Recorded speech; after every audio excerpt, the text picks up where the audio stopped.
हाँ जी बच्चों, मैं गगन कपूर आपको अकाउंटिंग का सब्जेक्ट पढ़ाने जा रहा हूं।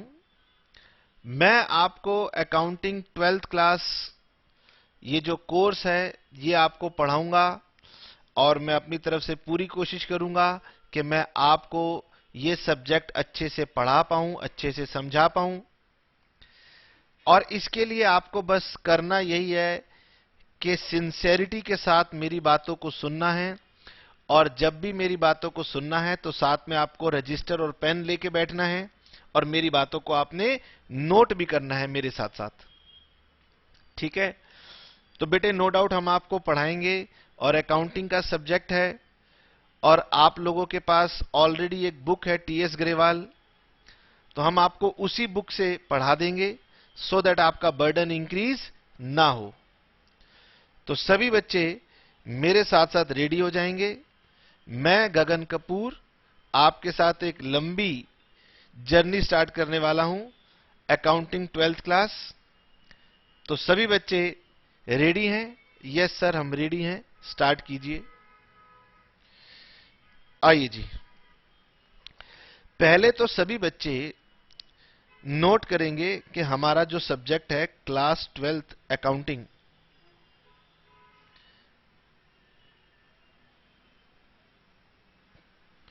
आपको बेटे ज्यादा इंटरेस्ट पढ़ने में तभी आएगा जब आप मेरी बातों को साथ साथ मेरे साथ ऐसे ही नोट भी करोगे जैसे आप क्लास में नोट करते हैं।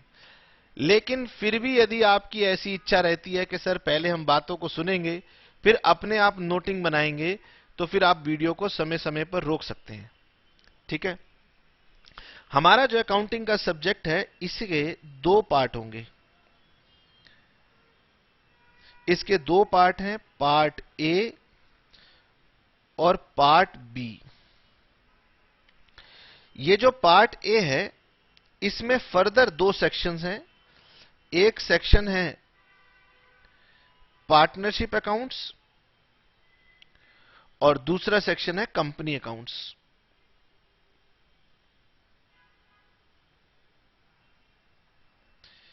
और हम अपना आज का जो लर्निंग का कंसेप्ट स्टार्ट करने वाले हैं, तो हम बिल्कुल सबसे पहले पार्टनरशिप अकाउंट से ही अपनी लर्निंग को स्टार्ट करेंगे।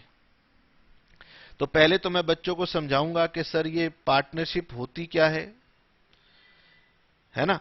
आइए जी, मेरे साथ साथ सब बच्चे बात को समझना शुरू करेंगे कि पार्टनरशिप होती क्या है। बेटे, आपने 11th क्लास में पढ़ा है कि एक बिजनेस होता है। अकाउंटिंग बेसिकली क्या है? तो बेटे अकाउंटिंग कुछ नहीं है, आपको बिजनेस में हेल्प करने के लिए अकाउंटिंग बनी है। तो ये मैंने छोटा सा डायग्राम बनाया बिजनेस।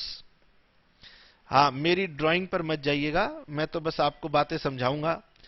तो ये जो आपका बिजनेस था, अगर इस बिजनेस का केवल एक ऑनर है तो ऐसे बिजनेस को हम लोग बोलते हैं प्रोप्राइटरशिप।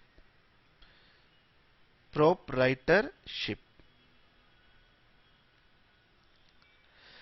अब बेटे ये बिजनेस की सबसे बेसिक फॉर्म है। इसकी कुछ प्रॉब्लम्स हैं। प्रॉब्लम्स क्या हैं कि एक पर्सन के पास बहुत लिमिटेड कैपिटल होता है बिजनेस में लगाने के लिए। बेटे बिजनेस के अंदर कैपिटल होना बहुत जरूरी है और समस्या यह है कि एक आदमी की कैपिटल बहुत लिमिटेड होती है, इसलिए एक आदमी कभी भी बिजनेस को बहुत ज्यादा बड़ा नहीं कर पाता। आप अपने आसपास किसी भी बड़े बिजनेस के बारे में सोच के देखना तो आपको पता चलेगा कि उसका ऑनर एक आदमी नहीं है, यानी कि वो प्रोप्राइटरशिप नहीं है। यानी कि एक प्रोप्राइटरशिप बिजनेस में क्या क्या प्रॉब्लम है? पहली प्रॉब्लम है सर कैपिटल। दूसरी प्रॉब्लम है सर मैनेजमेंट। अब बेटे एक आदमी के पास तो एक ही एबिलिटी हो सकती है, तो एक प्रॉब्लम कैपिटल है, एक प्रॉब्लम उसकी मैनेजमेंट है, एक प्रॉब्लम उसका रिस्क भी है कि भाई सारे बिजनेस का अकेला रिस्क उसके ऊपर आ जाता है। और एक फायदा भी है। फायदा यह है कि वो सारा का सारा प्रॉफिट बिजनेस का उसी का होता है।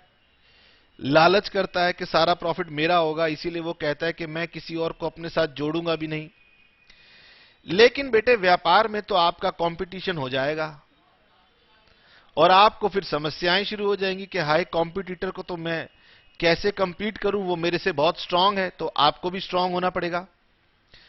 तो धीरे धीरे बिजनेस ने अपनी फॉर्म को चेंज किया, प्रोप्राइटरशिप से उसने अपनी फॉर्म को चेंज करना शुरू किया और वो भी बहुत सारी फॉर्म को चेंज करेगा। ठीक है, मैं पहले आपको एक चेंज समझाने जा रहा हूं।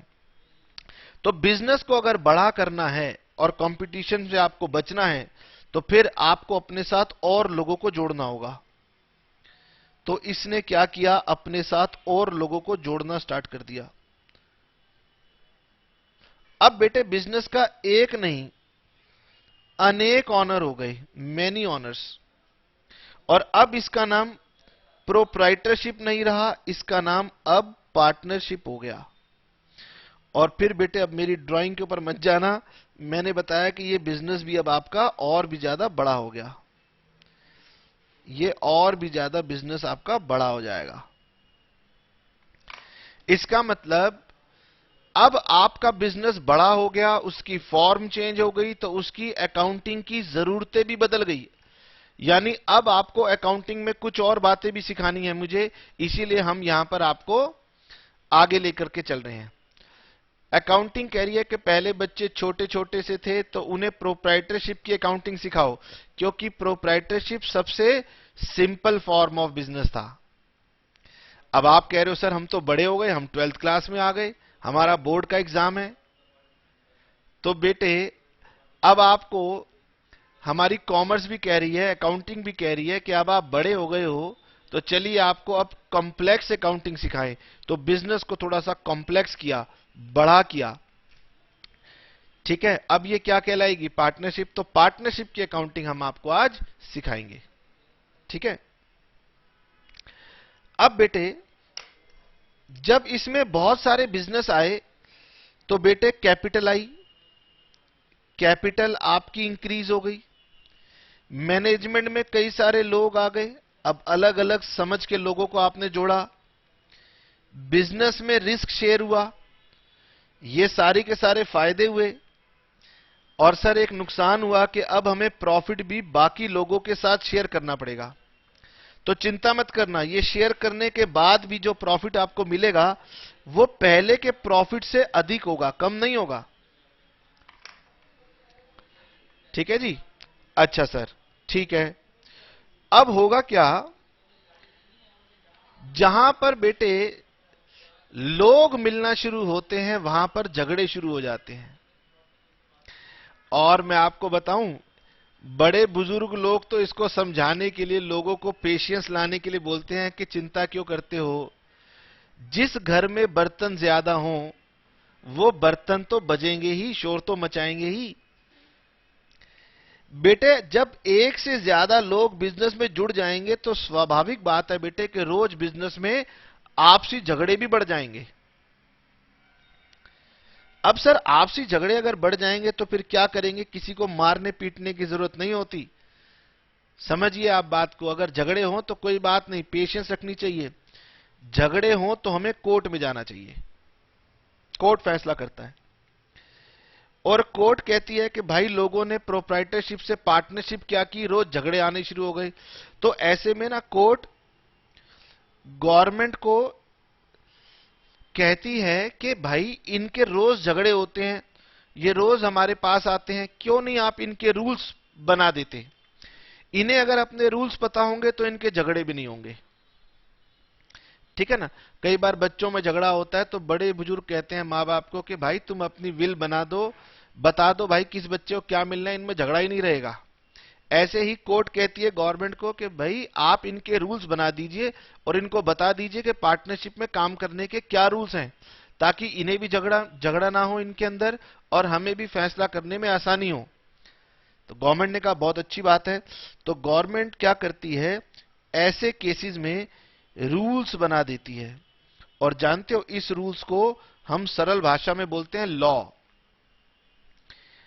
या हम इसे बोलते हैं एक्ट, या हम इसे बोलते हैं कोड, और भी कई सारे नाम हैं, आप समझ जाइए। इतने से ही आपका काम चल जाएगा। ठीक है। तो भाई गवर्नमेंट ने इनके रूल्स बना दिए और इनके रूल्स को नाम दिया गया पार्टनरशिप एक्ट, और ये रूल्स बने थे ईयर 1932 में, तो इसका नाम हो गया पार्टनरशिप एक्ट 1932, 1932। अब बेटे आपको करना क्या है, प्रोप्राइटरशिप से बिजनेस ग्रो करके पार्टनरशिप में चला गया, तो इसका मतलब अब अकाउंटिंग पर भी प्रभाव पड़ेगा, अकाउंटिंग की कॉम्प्लेक्सिटीज बढ़ जाएंगी। तो अब हम आपको सिखाएंगे पार्टनरशिप की अकाउंटिंग को कैसे किया जाता है, और अब से हम धीरे धीरे समझेंगे कि अकाउंटिंग में लॉ या एक्ट को भी ध्यान में रखना है। ठीक है, ठीक है सर। तो हम अब जो जर्नी स्टार्ट करने जा रहे हैं वो पार्टनरशिप की जर्नी है, और इसमें हमें आपको अकाउंटिंग भी सिखानी है, और इसमें हमने आपको लॉ के अकॉर्डिंग भी बातों को बताना है। ठीक है सर, आइए जी, और मेरे साथ साथ लिखेंगे, हम अपनी जर्नी का सबसे पहला चैप्टर पढ़ने जा रहे हैं।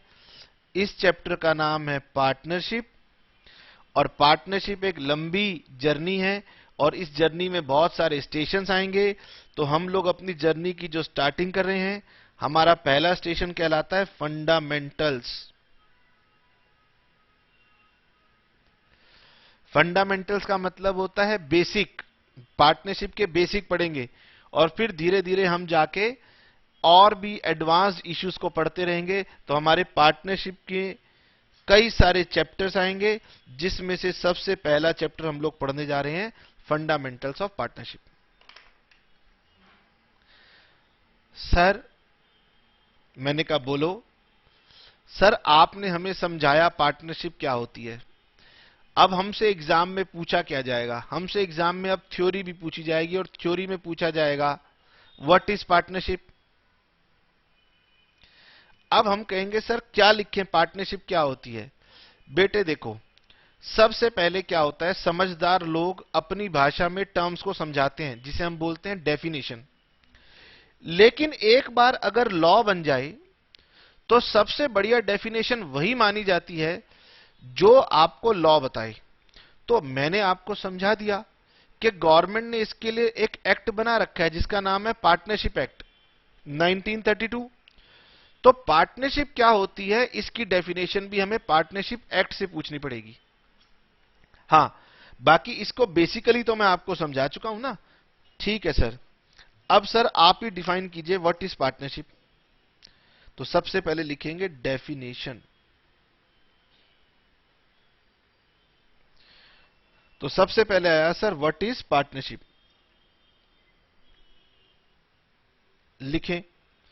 मैंने बताया था ना कि लिखना सबसे अच्छा अगर तरीका है आपको समझना है, तो कंसंट्रेशन तभी बनेगी जब मेरे साथ साथ आप चीजों को नोट करेंगे। तो लिखिए, partnership is defined, sorry, under section 4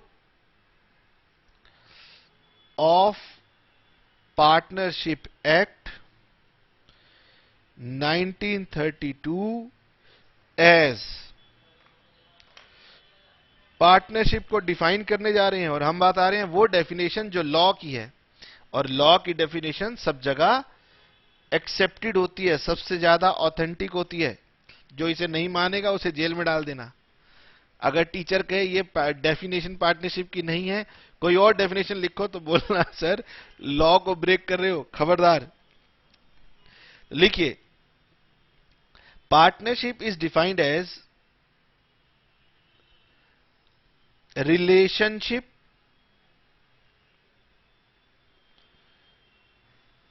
relationship between persons who have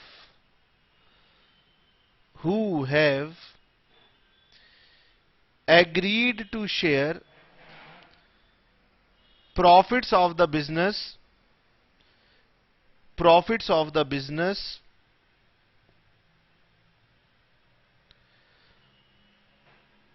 profits of the business carried on by all,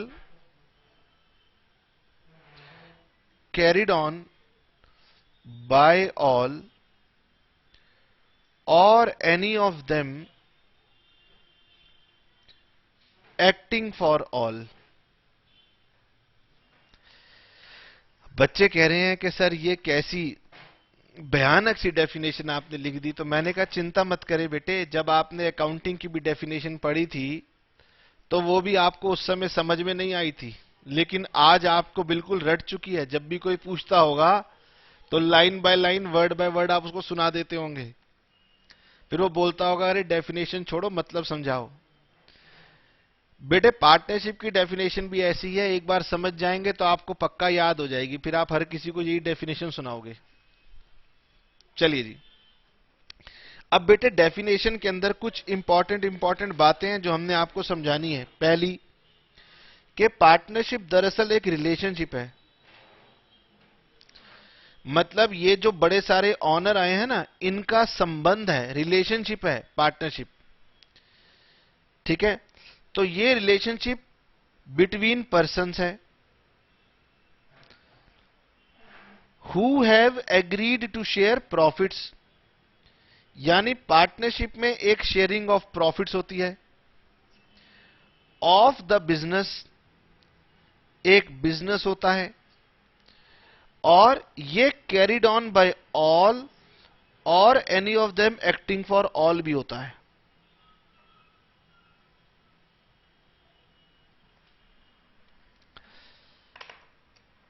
ठीक है, तो सबसे पहले तो मेरी बात समझेंगे, what is partnership. Point number 1, partnership is relationship. क्या है पार्टनरशिप? तो बेटे मैं आपको बता दूं, ये इन लोगों के बीच का एक रिलेशनशिप है। अब सर हमने तो सुना था कि जो रिलेशनशिप होता है वो कैसे होता है, घर में कोई फैमिली मेंबर पैदा होता है तो उसका सबके साथ रिलेशनशिप बन जाता है। बाय बर्थ एक रिलेशनशिप बनता है। सर वो मेरे चाचा हैं, मेरे पिताजी हैं, मेरी माता जी हैं, मेरी बुआ जी हैं, मेरे मामा जी हैं, मेरा भाई है, मेरी बहन है, जो भी है, और बहुत सारे रिलेशनशिप आपने सुना दिए। Very very good. रुकिए, तो बेटे ये सारे रिलेशनशिप हमारे सामाजिक रिलेशनशिप हैं, लेकिन ये जो रिलेशनशिप है ये हमारा बिजनेस रिलेशनशिप है। तो लॉ ने कहा कि ये एक बिजनेस रिलेशनशिप है, और बिजनेस में हर चीज करने के लिए ना एग्रीमेंट करना पड़ता है। यानी कि ये आपका रिलेशनशिप बना है by the agreement.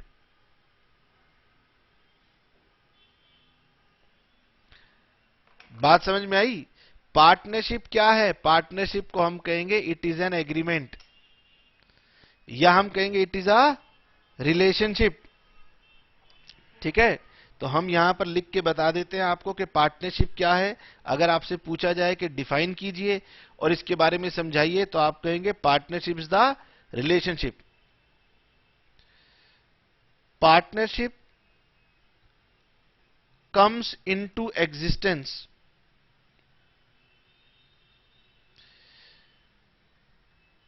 with the help of an agreement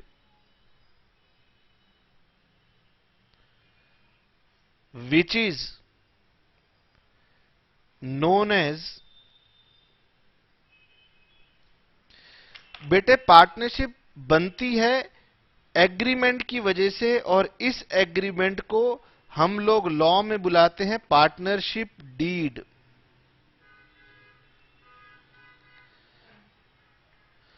क्या बुलाते हैं? Partnership deed. जैसे कि आप स्कूल में जाते हैं, कोई आपसे पूछ ले कि क्या आप हमारे स्कूल के स्टूडेंट हैं, तो आप कहोगे हाँ हैं। वो व्यक्ति कहेगा अच्छा बताओ कैसे आप इस स्कूल के स्टूडेंट हो, तो आप कहोगे देखो मेरा आईडी कार्ड बना रखा है स्कूल ने, ये आईडी कार्ड इसका प्रूफ है। हर चीज का ना बेटे एक प्रूफ होता है। ऐसे ही ये लोग अगर कहीं जाते हैं और किसी को बोलते हैं कि हम इस बिजनेस में पार्टनर हैं, ये हमारा बिजनेस है, पार्टनरशिप बिजनेस है, तो बोलेंगे भाई प्रूफ है? तो वो कहेंगे हाँ हम लोग एक एग्रीमेंट किया था और उस एग्रीमेंट को बोलते हैं पार्टनरशिप डीड। तो पार्टनरशिप डीड दिखा दी जाती है और हम आज ही की क्लास में पार्टनरशिप डीड से जुड़ी हुई और भी बातें करेंगे, ठीक है ना। तो समय समय पर आपका हम लोग जो नॉलेज है वो इंक्रीज करते रहेंगे। तो पहला पॉइंट कवर हो गया कि sir partnership is a relationship. दूसरा, अब ये रिलेशनशिप है बिटवीन पर्संस और हम इसे बोलते हैं, तो partnership is relationship between two और मोर पर्संस। अगर एक ही व्यक्ति होगा तो बेटे हम उसके फिर पार्टनरशिप तो कह नहीं सकते। तो पार्टनरशिप के लिए क्या होता है, मिनिमम 2 लोग होने चाहिए, minimum 2 persons who must be competent to contract. Competent to contract मतलब ऐसे व्यक्ति हों जो कि समझदार हों, नॉर्मल हों, जिनकी एज मोर देन 18 ईयर्स हो। अब मैं आपको बताना चाहता हूं बेटे, एक मूवी आई थी ऋतिक रोशन की जिसका नाम था कोई मिल गया, याद आया? काफी फेमस मूवी थी। उसमें ऋतिक रोशन प्रीति जिंटा के घर जाता है और वहां जाकर उनसे कहता है कि मैं बॉर्नवीटा वाला दूध पीऊंगा। आपको याद होगा कि वो मतलब एज में बड़ा हो रहा था लेकिन मेंटली वो अभी ग्रो नहीं कर पा रहा था। इसीलिए मैंने लिखा है कि पार्टनरशिप ऐसे 2 लोगों के बीच में होनी चाहिए जो कि कॉम्पिटेंट टू कॉन्ट्रैक्ट हो। और गवर्नमेंट कहती है कॉम्पिटेंट टू कॉन्ट्रैक्ट वो आदमी है जिसकी एज भी 18 साल से ज्यादा है और जो समझदार भी है, मतलब उसके दिमाग का विकास भी हो रखा है। तो Hrithik Roshan competent to contract नहीं था, वो 18 साल का हो भी जाएगा तो भी पार्टनर नहीं बन सकता। समझ में आया? ठीक है सर, पार्टनरशिप में मिनिमम 2 लोग होने चाहिए, 2 समझदार लोग होने चाहिए जिनकी एज 18 साल से ज्यादा हो। और आप लोग जो मेरे से पढ़ रहे हैं सब्जेक्ट, अभी आपकी एज 18 ईयर्स से ज्यादा नहीं है तो आप किसी के साथ पार्टनरशिप नहीं कर सकते। ठीक है सर। सर ये बताइए कि मैक्सिमम कितने लोग हो सकते हैं? चलो मिनिमम 2 लोग होंगे, मैक्सिमम कितने लोग होंगे? तो हमारा पार्टनरशिप एक्ट कहता है कि मेरे पास कोई भी मैक्सिमम लिमिट नहीं है। Partnership act has no maximum limit, but लेकिन हमारे पास एक कंपनीज एक्ट है, but companies act 2013 restricts maximum number of partners to 50। अब बेटे हमारे देश में एक और कानून है, ये भी हम आपको पार्टनरशिप खत्म करने के बाद बताएंगे। इसका नाम है कंपनीज एक्ट 2013, नया बना है। और इसने कहा है कि अगर किसी फॉर्म ऑफ बिजनेस में 50 से अधिक व्यक्ति हैं तो फिर वो पार्टनरशिप नहीं होनी चाहिए, उसे कम से कम कंपनी होना चाहिए। और अगर वो कंपनी नहीं है तो कंपनीज एक्ट को बुरा लग जाएगा। इसका मतलब 50 के बाद तो कंपनी को बनना तय है, यानी 50 तक आप कह सकते हैं कि हम पार्टनरशिप कंटिन्यू कर सकते हैं। ठीक है सर, हमने पार्टनरशिप की 2 बातें समझ ली कि भाई इसमें रिलेशनशिप होता है जो कि पार्टनरशिप डीड के द्वारा बनता है। इसमें कम से कम 2 लोग होते हैं जो कि प्रॉफिट शेयर करते हैं। किसका? बिजनेस का। तो आइए अगले 2 पॉइंट भी डिस्कस कर ले। सिंपल से 2 पॉइंट हैं। तो पॉइंट नंबर 3, इसमें शेयरिंग ऑफ प्रॉफिट्स होना चाहिए। अब हमारी अकाउंटिंग कहती है, अकाउंटिंग नहीं कहेंगे बल्कि हमारा लॉ कहता है कि देखो, आपके बिजनेस के प्रॉफिट्स जो होते हैं वो उसके ऑनर्स के होते हैं, और अगर आपके पास एक से ज्यादा ऑनर हैं तो फिर ये प्रॉफिट्स उनके बीच में शेयर होगा। अच्छा, अब लॉ कहता है कि हमने अगर यहां पर प्रॉफिट वर्ड लिखा तो यह भी अंडरस्टूड है कि बिजनेस में लॉसेस भी होते हैं। जो लोग प्रॉफिट शेयर करेंगे उन लोगों को लॉसेस भी शेयर करने होंगे। इसका मतलब कि अगर आप किसी ऑर्गेनाइजेशन के प्रॉफिट्स को शेयर नहीं करते हैं तो आपका वो बिजनेस पार्टनरशिप भी नहीं है। ठीक है सर। नंबर 4 बड़ा सिंपल सा पॉइंट है कि बिजनेस होना चाहिए, और बिजनेस भी कौन सा होना चाहिए? लॉफुल बिजनेस होना चाहिए। सर लॉफुल बिजनेस का मतलब क्या होता है? लॉफुल बिजनेस का मतलब होता है कि जिसकी इजाजत आपको सरकार देती हो। अब पुराने जमाने की पिक्चर देखेंगे ना तो एक गोविंदा की पिक्चर थी। आजकल गोविंदा हीरो ही नहीं है, तो बहुत सारे लोगों को तो स्टूडेंट्स को पता ही नहीं होगा। उसमें एक गाना था, किसको कहां से उठाना है, किसको कहां पहुंचाना है, ये अपना धंधा पुराना है। अच्छा, और आप मुंबई पर बेस्ड, डॉन पर बेस्ड पिक्चर देखते हो, गंदा है पर धंधा है ये। तो हमारा पार्टनरशिप एक्ट कहता है कि भाई पार्टनरशिप होने के लिए कोई लॉफुल बिजनेस होना चाहिए। ये सब जब उल्ट जुलूट बिजनेस है, मैं भाई हूं, मेरा ये धंधा है, किसी को उठाना है, एक्सटॉर्शन करना है, स्मगलिंग करनी है, ड्रग्स बेचने हैं, ऐसे जो भी बिजनेस हैं इनको पार्टनरशिप की परिभाषा में कवर नहीं करते। ठीक है, ये दोनों बातें बेटे आपको समझ में आनी चाहिए। मैं आपको समझाता हूं। मान लीजिए आपके पड़ोस में कोई रिलीजियस प्लेस है, मंदिर है, मस्जिद है, कोई चर्च है, गुरुद्वारा है, कुछ भी है। तो इन संस्थाओं में लोग पैसा चढ़ाते हैं, डोनेशंस आती हैं। अब बेटे ये डोनेशन उस ऑर्गेनाइजेशन के ट्रस्टी अपने घर नहीं लेके जाते, तो हम कह सकते हैं कि उनमें शेयरिंग ऑफ प्रॉफिट्स नहीं होता, इसीलिए वो संस्थाएं पार्टनरशिप भी नहीं होती। समझ में ये नहीं कि सिर्फ इन बातों को लिखना, इन बातों का मतलब भी समझना है कि जिस व्यापार के प्रॉफिट्स को लोग शेयर करते हो उसी को पार्टनरशिप बोलते हैं। अगर कोई बिजनेस है उसमें प्रॉफिट्स हैं लेकिन वो शेयर नहीं किए जाते तो फिर वो पार्टनरशिप भी नहीं है। जैसे क्लब्स होते हैं, धीरे धीरे आप समझेंगे। आप ही के स्कूल हैं, आप लोग फीस देते हैं, स्कूल को पैसा मिलता है, तो आपको क्या लगता है कि स्कूल जो प्रॉफिट कमाता है वो प्रिंसिपल या ट्रस्टी अपने घर ले जाते हैं? नहीं। इसलिए स्कूल भी पार्टनरशिप में कभी भी कवर नहीं हो रहा। ठीक है सर, ये बात भी हम समझ गए। आइए जी, पार्टनरशिप का सबसे बड़ा और सबसे आखिरी और सबसे इंपॉर्टेंट पॉइंट होता है म्यूचुअल एजेंसी।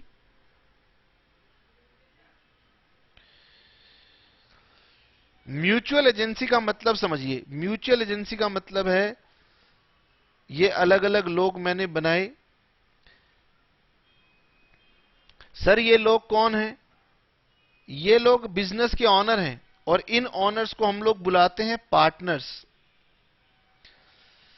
बिजनेस को बुलाते हैं पार्टनरशिप और ऑनर्स को बुलाते हैं पार्टनर्स। और ये सब पार्टनर एक दूसरे के साथ जुड़े हुए हैं।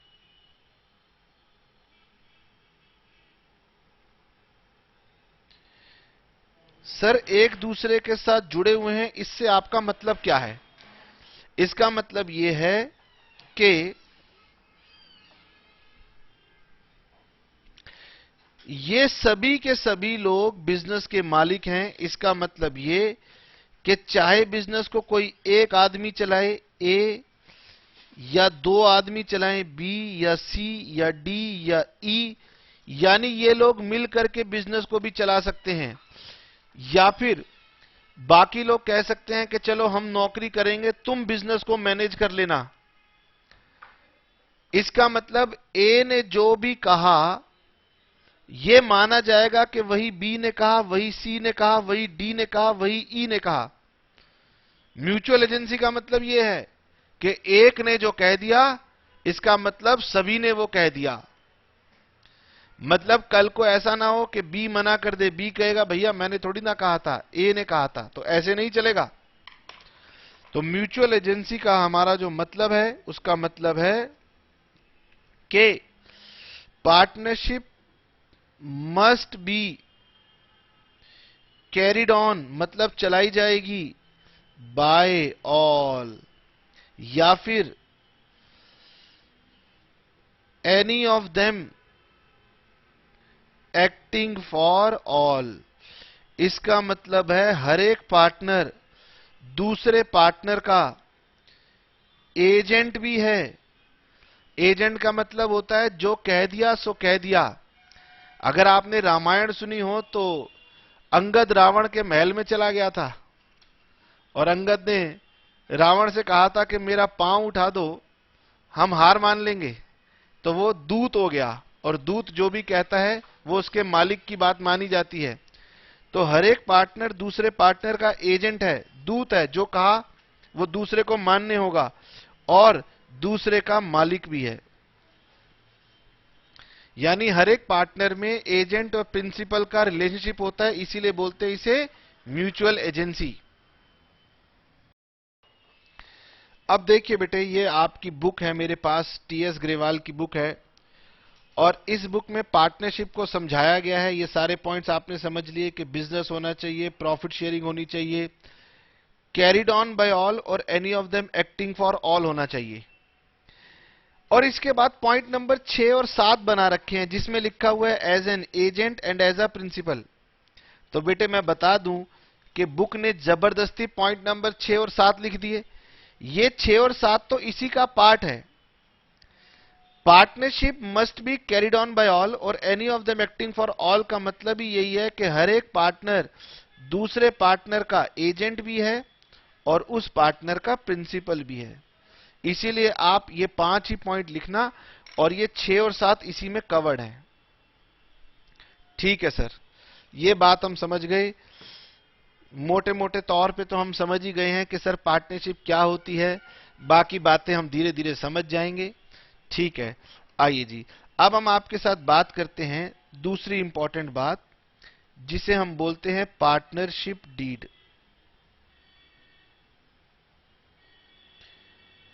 डीड का मतलब ही होता है बेटे एग्रीमेंट। यानी आपने जो पार्टनरशिप की है उसका आप एग्रीमेंट बना लीजिए, वरना आपके बीच में झगड़े होंगे। तो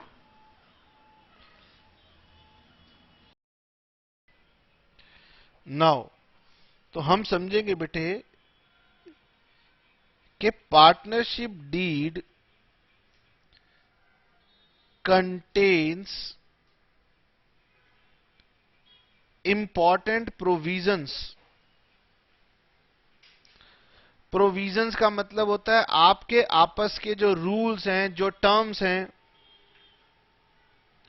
रिगार्डिंग पार्टनरशिप।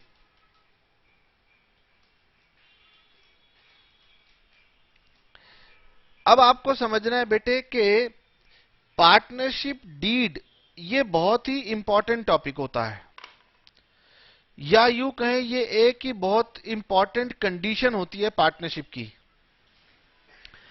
अब हमारे जो पार्टनरशिप एक्ट में लिखा है उसमें यह लिखा है कि देखो, आपको आपस में एग्री करना चाहिए कि आप अपने पार्टनरशिप में क्या प्रोविजंस चाहते हैं। इसका मतलब ये कि आप आपस में एग्री कैसे भी कर सकते हैं। इसका मतलब आप ओरल एग्रीमेंट भी कर सकते हैं और आप रिटर्न एग्रीमेंट भी कर सकते हैं।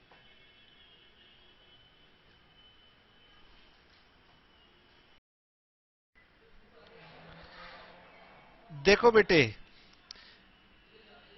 इससे हमें यह समझ में आता है कि हम जो एक्ट पढ़ रहे हैं वो 1932 में बना था। तो 1932 में देखो कितना अच्छा जमाना था कि ओरल बातों को भी लॉ में एक्सेप्टेंस दी जा रही है कि चलो जो ओरली कहा था वो भी एक्सेप्टेड है। आजकल के जमाने में अगर किसी से कहोगे ना तूने ये कहा था, तो बोलेगा अरे कहा था तो तूने लिखवा क्यों नहीं लिया था। आज के जमाने में लोग अपनी बात से मुकर जाते हैं, लेकिन 1932 में वो जमाना था कि लोग कहते थे कि जो बात कही है लोग उस पर पक्के रहेंगे। आपको पता है बेटे कि हमारे यहां जो भगवान राम हुए हैं, तो रामायण में भगवान राम का जो चरित्र है वो तो हम कभी फॉलो कर नहीं सकते। और रामायण में कहा जाता था कि रघुकुल रीति सदा चली आई, प्राण जाहि पर वचन न जाही। इसका मतलब जो बात कह दी वो पत्थर की लकीर है। आजकल के जमाने में कही हुई बात की कोई इंपॉर्टेंस नहीं है, लेकिन देखो हमारे पास क्योंकि पार्टनरशिप एक्ट 1932 चल रहा है, तो उस जमाने में लिखा गया था कि अगर आपने ओरली भी कुछ बातों को डिसाइड किया है तो उसको भी लॉ मान्यता दे रहा है। लेकिन ओरल को साबित करना थोड़ा कठिन होता है। ओरल कही गई बातों को साबित करने के लिए आपको दो गवाह चाहिए होते हैं, दो विटनेस चाहिए होते हैं।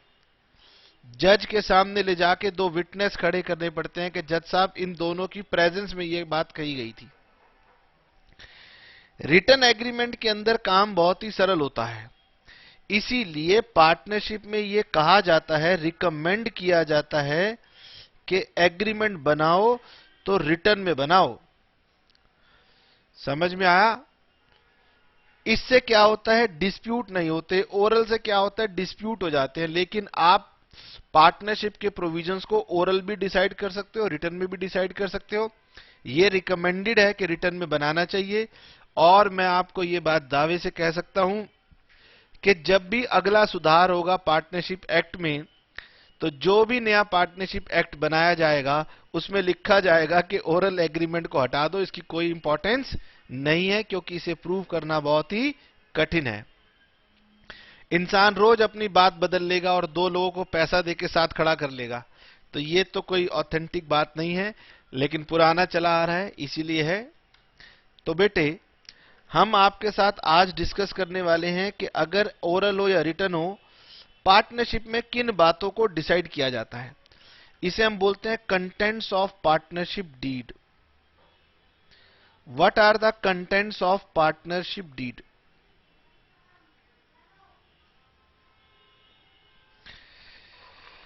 तो बेटे पार्टनरशिप डीड में क्या क्या बातें लिखी जाती हैं? सबसे पहला, नेम ऑफ बिजनेस।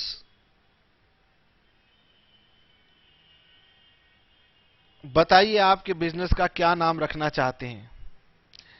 एड्रेस, मतलब बिजनेस का एड्रेस क्या होगा, मतलब इसका लोकेशन क्या होगी। ठीक है जी, एड्रेस बताइए, आपके प्रिंसिपल प्लेस ऑफ बिजनेस का एड्रेस बताइए। नंबर 2, नेम ऑफ पार्टनर्स बताइए। हाँ, ये सब बातें भी ना पार्टनरशिप डीड में लिख दी जाती है, वरना झगड़ा हो जाता है। तुझे कहा किसने था कि तू पार्टनर है? नेम ऑफ, अच्छा name of partners, sorry, name of partners and their addresses, उनका भी पता बताओ। Amount of capitals contributed by each partner, कितनी कितनी कैपिटल लगा रहे हो ये भी बताओ। अपनी प्रॉफिट शेयरिंग रेशियो भी डिसाइड कर लो, मतलब प्रॉफिट को कितना कितना बांटना है। महाभारत सुनी होगी तो 5 भाई थे, 5 भाइयों में एक भीम था। अब भीम ज्यादा खाएगा तो ऐसे ही पार्टनरशिप में भी हो सकता है कोई भीम के जैसा पार्टनर हो, बड़ा पार्टनर हो, तो वो कहेगा मुझे ज्यादा प्रॉफिट चाहिए। तो ये पहले से डिसाइड करना होता है कि अच्छा प्रॉफिट कैसे कैसे बंटना है। अच्छा जी, कैपिटल के ऊपर इंटरेस्ट देना है नहीं देना है, कितना देना है, इसे बोलते हैं इंटरेस्ट ऑन कैपिटल। डिसाइड कर लेना। इंटरेस्ट ऑन लोन, कई बार पार्टनर से लोन ले लिया जाता है, तो भाई पार्टनर के लोन पर कितना इंटरेस्ट पार्टनरशिप फर्म भरेगी, डिसाइड कर लेना। सैलरी टू वर्किंग पार्टनर्स, अब पार्टनर जो होते हैं ना वो भी कई तरह के होते हैं। कुछ पार्टनर्स तो बिजनेस में एक्टिवली पार्टिसिपेट करते हैं और कुछ लोग केवल पैसा लगा के चले जाते हैं। तो यानी कि अगर आपने पैसा लगाया है तो आपको कितना इंटरेस्ट मिलेगा। कुछ लोग ऐसे होते हैं जो बिजनेस के अंदर बैठ के रोज दुकान पर बैठते हैं, दुकान को चलाते हैं, उसे बोलते हैं वर्किंग पार्टनर। तो वर्किंग पार्टनर को एडिशनल सैलरी मिलेगी या नहीं मिलेगी। अच्छा, पार्टनर्स फायदा ना उठाएं इसलिए ड्राइंग्स के ऊपर इंटरेस्ट लगाया जाता है, इसे बोलते हैं इंटरेस्ट ऑन ड्राइंग्स। ठीक है, उसके बाद यह भी लिखा जाता है कि पार्टनरशिप का ड्यूरेशन कितना होगा। ड्यूरेशन को अगर ना डिफाइन करना हो तो इसे लिख देते हैं एट विल, मतलब जब तक इच्छा होगी तब तक चलेगा। और अगर आपने लिखना हो कि नहीं पार्टनरशिप 10 साल तक चलेगी तो इसमें हम टाइम को मेंशन कर देते हैं। तो ये मैंने आपको कुछ बातें बताई, और भी कई सारी बातें आप पार्टनरशिप डीड में लिखते हैं। मतलब बिजनेस को चलाने के लिए जो भी बातें लिखनी हो वो लिख सकते हैं। जैसे कि भैया पार्टनरशिप के बैंक अकाउंट कैसे ऑपरेट होंगे, कम से कम 2 लोगों के सिग्नेचर होंगे, 4 लोगों के सिग्नेचर होंगे। ठीक है ना, ये सारी बातें भी आप उसमें लिख सकते हैं। और जो भी आपको लगता है कि हमारे डिस्प्यूट हो सकते हैं वो भी हम लिख सकते हैं। लेकिन मैं उन सभी बातों को अभी बताना नहीं चाहता, क्योंकि अभी आपने पार्टनरशिप को गहराई में समझा ही नहीं है। जैसे जैसे आप समझते जाएंगे इसमें और भी पॉइंट आप ऐड कर सकते हैं। लेकिन हमारे एग्जाम में 2 या 3 नंबर के क्वेश्चन आता है, what is partnership deed, what are the contents of partnership deed. तो मैंने आपको 8-9 पॉइंट लिखवा दिए हैं। बाकी आपकी बुक में और भी बहुत सारे पॉइंट्स लिखे हुए हैं, आप उसको 5-7 पॉइंट्स को जरूर याद रखेंगे। और ये वैसे ही इतने कॉमन है कि एक समझदार बच्चा खुद ही बैठ के इसमें पॉइंट्स बना सकता है। ठीक है, आइए जी, ये भी बात सर हमने समझ ली कि पार्टनरशिप क्या है और पार्टनरशिप डीड क्या है।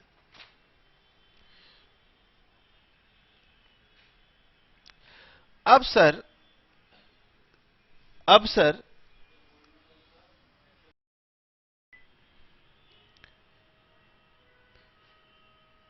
बेटे अब हमने समझ लिया कि पार्टनरशिप क्या होती है,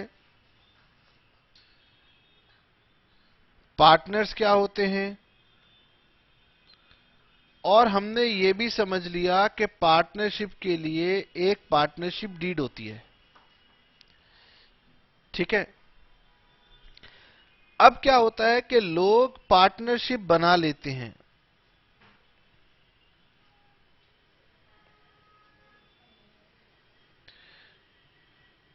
और पार्टनरशिप के रिलेटेड कुछ बातों को एग्री भी कर लेते हैं।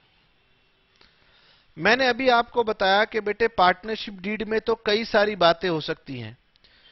अब आपने क्या किया, कुछ बातों को एग्री कर लिया और कुछ बातों को आप एग्री नहीं किया, मतलब आप उन्हें एग्री करना भूल गए, रह गई। अब पार्टनरशिप डीड जब हमने उठाई तो हमने देखा कि इसमें कई सारी बातें हैं जो कि पार्टनर्स ने आपस में एग्री नहीं की, और इनका रिलेशनशिप हमारी अकाउंटिंग से है। अब बताओ जी, प्रॉब्लम आएगी नहीं आएगी। तो सर अगर तो बेटे अगर पार्टनर किसी पॉइंट को एग्री नहीं करते हैं तो if partners do not agree on some points, then rules of Partnership Act will apply. इसका मतलब है कि अगर पार्टनरशिप साइलेंट हो, if partnership is silent on certain issues, then provisions of the Partnership Act will apply automatically. यानी बेटे law ने इस बात को समझ लिया कि कई बार क्या होगा, पार्टनर्स को ध्यान नहीं रहेगा कुछ बातों को डिसाइड करना, और अगर वो उन बातों को डिसाइड नहीं करेंगे तो उनमें पक्का झगड़ा होगा। उनमें झगड़ा होगा तो बिना बात पे जाके कोर्ट को तंग करेंगे। तो कोर्ट की रिक्वेस्ट पर पार्टनरशिप एक्ट ने पहले ही कह रखा है कि चाहे आपकी पार्टनरशिप डीड बनी हो या ना बनी हो, अगर डीड में ये इंपॉर्टेंट बातें मिसिंग होंगी तो हम जो रूल बता रहे हैं वो रूल आपके अप्लाई हो जाएंगे। तो सभी बच्चे मेरे साथ साथ हेडिंग डालेंगे, rules in the absence of partnership deed.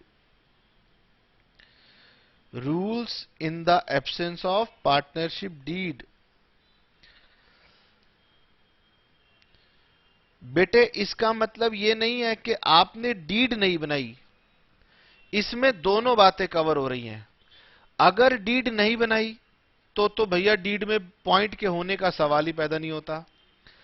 दूसरा, डीड तो बनाई लेकिन डीड में वो पॉइंट मिसिंग हो तो भी ये वाले रूल लग जाते हैं। सर कौन सा पॉइंट मिसिंग हो, जिनके बारे में हम आपको कह रहे हैं। नंबर 1, सबसे पहला, in the absence of partnership deed, profits oblique losses will be shared equally by all the partners. अगर डीड नहीं बनी तो झगड़ा ये होगा कि किसको कितना प्रॉफिट मिलेगा, किसको कितना लॉस मिलेगा। तो भाई लॉ ने कहा अगर आप डीड नहीं बनाओगे तो हम सबको बराबर बराबर बांटेंगे, प्रॉफिट भी और लॉस भी। Number 2, no interest will be allowed on partners capitals. अब पार्टनर झगड़ा करेंगे, जी मैंने कैपिटल ज्यादा लगाई है, इसने कैपिटल कम लगाई है। तो लॉ कह रहा है कि अगर कैपिटल कम ज्यादा लगा रहे हो तो उसके इंटरेस्ट का रेट तय कर लेना। अगर आपने इंटरेस्ट का रेट तय नहीं किया तो फिर किसी भी पार्टनर को उसकी कैपिटल पर इंटरेस्ट नहीं मिल पाएगा। Number 3, no salary to any partner. अब बेटे पार्टनरशिप फर्म में कुछ वर्किंग पार्टनर होते हैं जो कि दिन रात आपके बिजनेस में बैठते हैं, और कुछ स्लीपिंग पार्टनर्स होते हैं जो केवल पैसा लगा देते हैं और दिन रात नौकरी करते रहते हैं। तो ऐसे में कुछ समय के बाद झगड़ा खड़ा हो जाता है। वर्किंग पार्टनर कहता है कि भाई मैं तो मेहनत करता हूं, मुझे सैलरी एक्स्ट्रा मिलनी चाहिए, और उन्होंने ये बात पहले डिसाइड नहीं कर रखी थी। तो लॉ कहता है कोई बात नहीं, आगे से डिसाइड कर लो और पुरानी सैलरी को भूल जाओ। यानी पुराने पीरियड की सैलरी तो मिलेगी नहीं, नए पीरियड में आप लोग बैठ के तय कर लो कि किसको सैलरी चाहिए और किसको सैलरी नहीं चाहिए। Number 3, number 4, no interest will be charged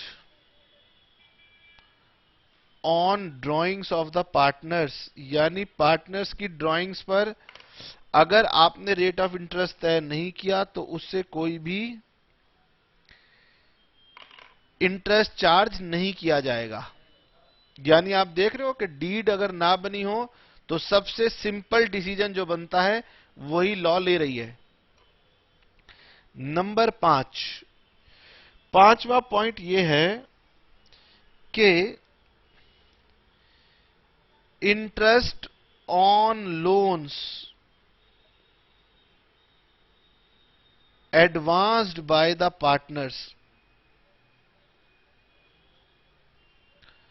at the rate of 6% per annum।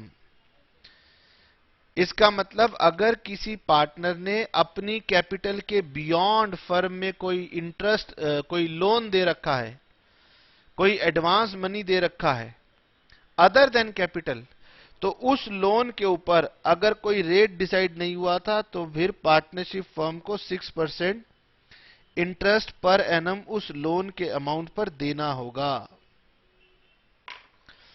बोलिए, ये बात समझ में आई? और ये हमारी पार्टनरशिप अकाउंटिंग का सबसे पहला और सबसे इंपॉर्टेंट रूल है और ये आपको हमेशा याद रखना है। अब देखना यह है कि मेरे प्यारे प्यारे बच्चे, मैं जो इतनी देर से मेहनत कर रहा हूं इससे कुछ सीखे हैं या नहीं सीखे हैं? अच्छा सर, कैसे देखेंगे? मैंने कहा ठीक है, इसके लिए हम आपसे एक दो क्वेश्चन पूछेंगे और फिर उसके बाद में आज की क्लास वाइंड अप कर देंगे, क्योंकि आज का हमारा ऑब्जेक्टिव पूरा हो गया। ठीक है सर, बताएं आप क्या क्वेश्चन पूछेंगे? अब बेटे, मैं नई रिकॉर्डिंग्स बना रहा हूं और मेरे पास अभी तक नई वाली बुक आई नहीं है, इसीलिए मैं आपको अभी पुरानी वाली बुक से ही करवा रहा हूं और नई बुक आएगी तो उसमें कोई खास चेंजेस नहीं आएंगे। पार्टनरशिप में तो कोई खास चेंजेस आने वाली बात है नहीं, इसलिए कोई घबराएंगे नहीं। और जिनके पास नई बुक होगी वो नई बुक से देख लेंगे, और जिनके पास नई बुक नहीं है, जैसे मेरे पास अभी नई बुक नहीं है, तो मैं आपको पुरानी वाली बुक से एक दो क्वेश्चन करवा रहा हूं। आपकी नई बुक में भी ये क्वेश्चन जरूर होंगे। ठीक है सर। हाँ जी, मैं आपसे डिस्कस करने जा रहा हूं इलस्ट्रेशन नंबर 1। बताइए, X, Y and Z are partners in a firm. They do not have partnership. तो एक ही बात है। या यहां ये लिखा होता पार्टनरशिप डीड इज साइलेंट, तो भी कोई बात नहीं थी, तब भी मतलब यही होता। अच्छा, मैं जरा और फोकस करने की कोशिश करता हूं, रुकिए।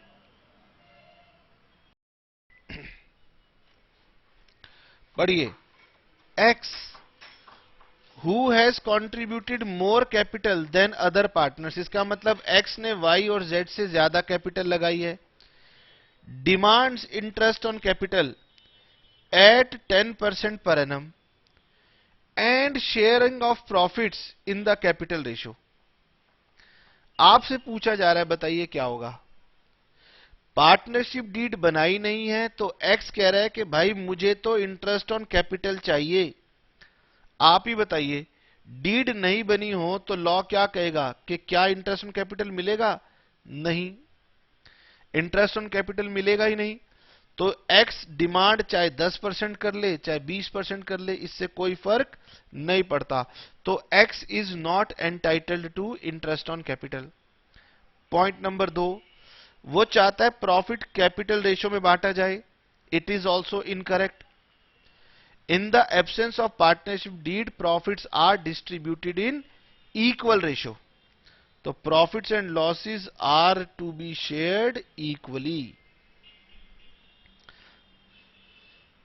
Y has devoted full time to run the business। Y ने ज्यादा समय लगाया है। And he demands salary of 5,000 per month। अब बताओ, अगर आपने डीड नहीं बनाई तो किसी पार्टनर को सैलरी नहीं मिलेगी। तो Y को कोई सैलरी नहीं मिलेगी, X और Z बिल्कुल ठीक कह रहे हैं कि कोई सैलरी नहीं मिलेगी। Z demand interest on loan of 50,000 advanced by him at a market rate of interest of 12%। बात तो ठीक है, जिस दिन पार्टनरशिप एक्ट नया बनेगा उस दिन पक्का रेट ऑफ इंटरेस्ट 12% हो जाएगा। लेकिन अभी तो पुराना पार्टनरशिप एक्ट चल रहा है और पुराना पार्टनरशिप एक्ट कहता है अगर डीड नहीं बनाई होगी तो 12% तो नहीं 6% आपको दे देंगे। तो Z will be entitled to interest at the rate of 6% per annum. Net profit before taking into account any of the above claims amounted to 50,000। अब वो कह रहे हैं प्रॉफिट 50,000 था तो भाई तीनों में इक्वली बांट दो। समझ में? ये प्रॉफिट तीनों में इक्वली बढ़ जाएगा और ये चारों पॉइंट का क्या पोजीशन है ये मैंने आपको बता दिया। ठीक है सर, एक बार और ट्राई करते हैं। मैंने कहा छोड़ो जी छोड़ो, होमवर्क में लेके जाओ। इलस्ट्रेशन नंबर 2 आपके पास होमवर्क में जाएगी, आप इसे पढ़ना और समझने की कोशिश करना कि हमने जो पॉइंट्स आपको पढ़ाए हैं वो पॉइंट्स आपको समझ में आए हैं या नहीं समझ में आए। एक नया पॉइंट आपको बता दूं, point number 3, X wants to introduce his son Z into their business। X जबरदस्ती अपने बेटे Z को बिजनेस में लाना चाहता है और Y कह रहा है कि मुझे ये मंजूर नहीं है। X कभी भी अपने बिजनेस को बेटे को ऐसे इंट्रोड्यूस नहीं कर सकता जब तक बाकी सभी पार्टनर्स की सहमति ना हो। ठीक है, चलिए जी। सर क्या कोई और होमवर्क होगा? बस बेटे होमवर्क तो यही होगा कि जो बातें मैंने आपको पढ़ाई हैं वो आपने याद करनी है। और एक छोटी सी चीज हम आपको और समझा देते हैं, उसके बाद हम आज की क्लास वाइंड अप कर देंगे। आइए सभी बच्चे मेरे साथ एक बात और समझ लेंगे कि हमारे पास एक नई टर्म है लिमिटेड लायबिलिटी पार्टनरशिप, जिसे शॉर्ट फॉर्म में बुलाया जाता है LLP, limited liability partnership, LLP। बेटे एक तो होती है नॉर्मल पार्टनरशिप, जिसके बारे में हम पढ़ रहे हैं वो है नॉर्मल पार्टनरशिप। जो हम पार्टनरशिप एक्ट पढ़ रहे हैं वो भी अप्लाई होता है ऑन नॉर्मल पार्टनरशिप। LLP का एक्ट भी अलग है। तो अगर आपने कोई पार्टनरशिप बनाई है तो उसमें जितने भी पार्टनर्स हैं उन सब की लायबिलिटी अनलिमिटेड होती है। इसका मतलब अगर व्यापार में नुकसान हो गया तो उनका घर बार सब बिक जाएगा और वो दिवालिया हो जाएंगे।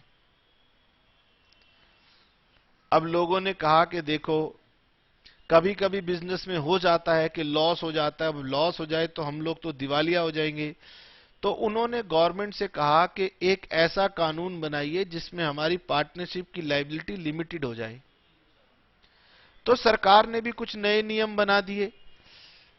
ठीक है, तो सरकार ने कहा हम एक कानून बना रहे हैं लिमिटेड लायबिलिटी पार्टनरशिप एक्ट 2008 और आप इन नियमों का पालन कर लेना। अगर आप इन नियमों का पालन करोगे तो फिर आपके पार्टनर्स की लायबिलिटी हम अनलिमिटेड के बजाय लिमिटेड कर देंगे to the extent of their capital contributions.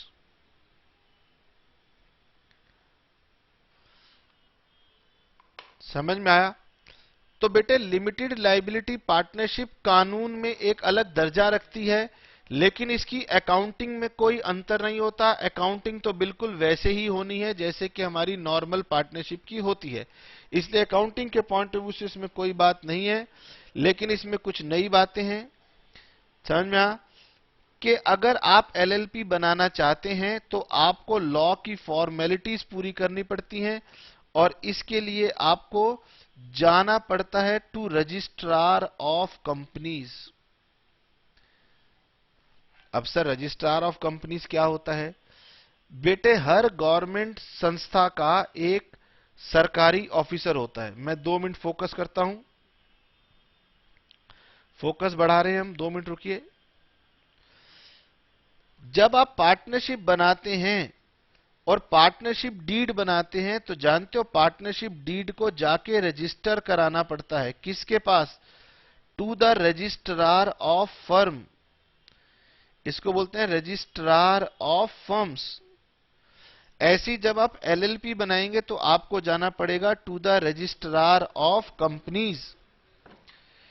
तो रजिस्ट्रार ऑफ कंपनीज के पास जाकर के आपको कुछ बातों को फॉलो करना पड़ता है।